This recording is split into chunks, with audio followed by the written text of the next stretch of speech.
Oui, Donald Trump voulait avant tout la réouverture du détroit d'Ormuz.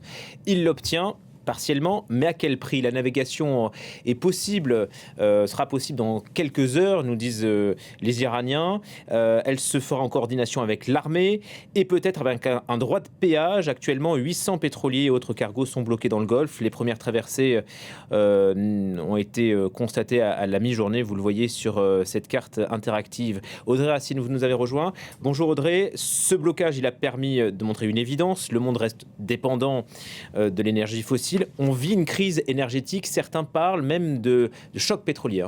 Oui, alors c'est l'avis du directeur de l'Agence internationale de l'énergie, Fatih Birol, qui parle même d'une crise pire que dans les années 70.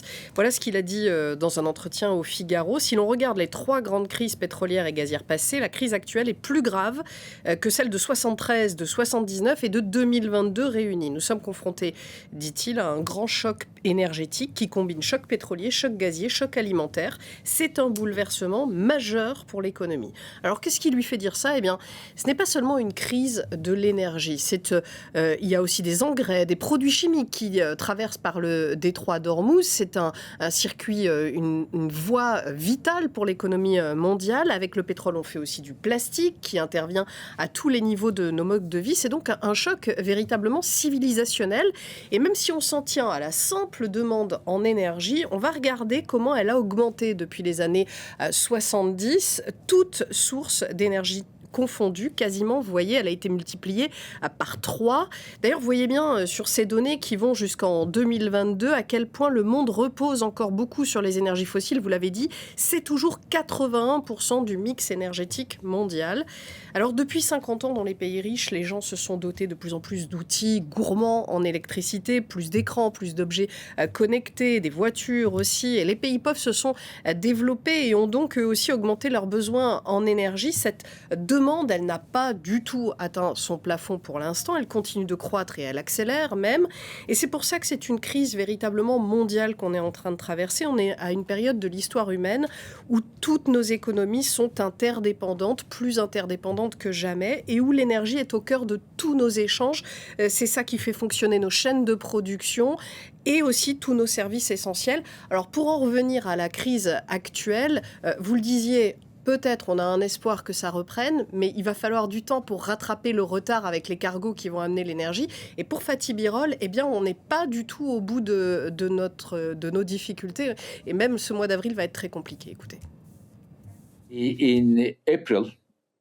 Le mois d'avril sera bien pire que mars. Parce qu'en mars, il y avait déjà des cargos de pétrole et de gaz qui avaient pris la mer avant la guerre.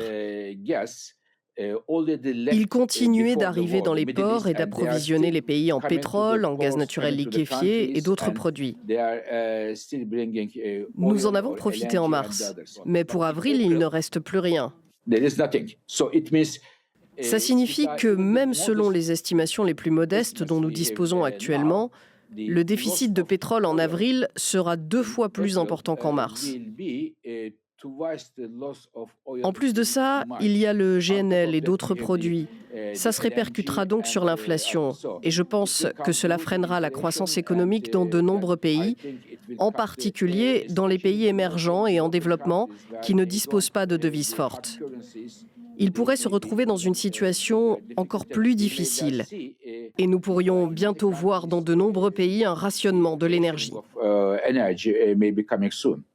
Il va falloir donc être patient, c'est peut-être une bonne nouvelle pour la planète. Oui, alors ça, c'est pas moi qui le dis, c'est peut-être l'électrochoc dont le monde avait besoin.